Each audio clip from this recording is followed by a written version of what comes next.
Идилично попладне во Зелениково. Селото е мирно, небаре оддалечено 100, а не само 30 километри од центарот на Скопје. Идилата ја нарушува само модерниот воз кој проаѓа низ селото. Се останато повраќа во сегашноста. На улиците тешко може да се најдат луѓе. Она што беше необично е што нема ниту познати актери. Ако се суди по најавата пред 3 години, во Зелениково досега требаше да се изгради немодерното филмско студио на Балканот.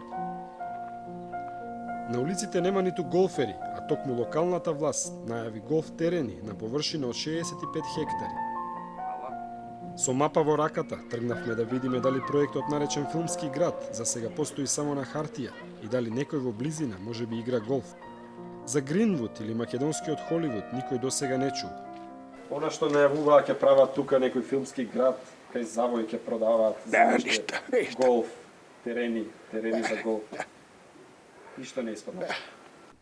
За Нихат Куртановик, ова се само приказни за мали деца. Нема ништо тоа. Значи тоа само се приказни да перат пари. Тоа. А голф терени нешто збореа градоначалникот ќе прави? Нема ништо ни тоа, нема ништо. Тоа зборат, еве 5 години зборат за тоа дека ќе го направат. Локалниот Оджа вели дека животот овде е како на филмско платно, без допир со реалноста.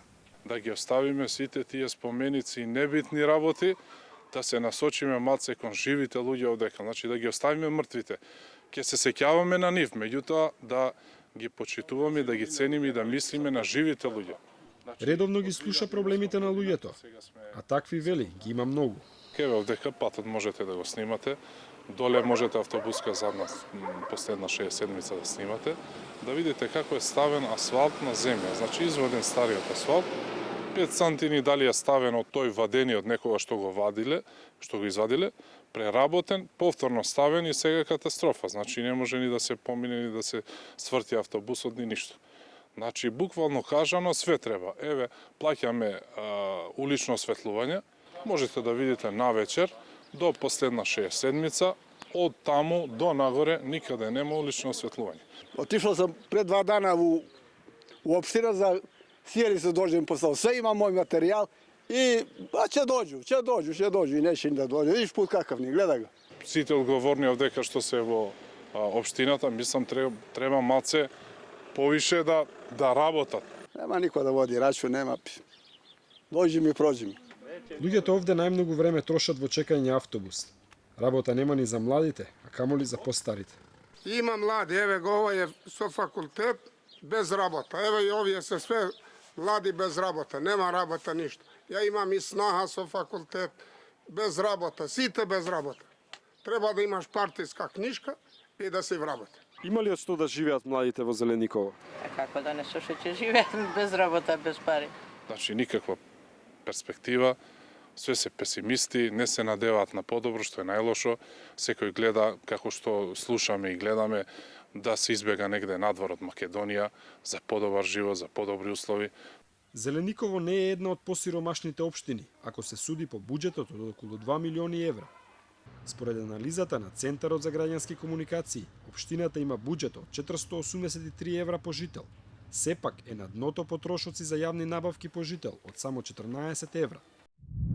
Општината одвојува 1 милион евра за инвестиции во инфраструктурата.